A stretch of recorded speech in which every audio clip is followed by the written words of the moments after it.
Почитувани, за 2/3 од годината власта е неспособна да реализира ниту 1/3 од годишно предвидените капитални инвестиции.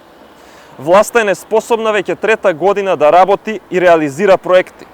Наместо патишта имаме криминал, наместо железници корупција. 28% реализирани капитални инвестиции за цели 8 месеци е одлика на неработа.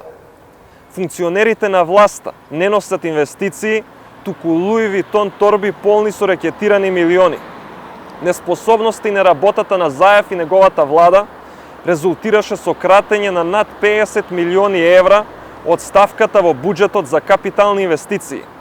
Нема за нови градинки, училишта, болници, гасоводи и патишта, има за партиски вработувања и полнење на јавната администрација.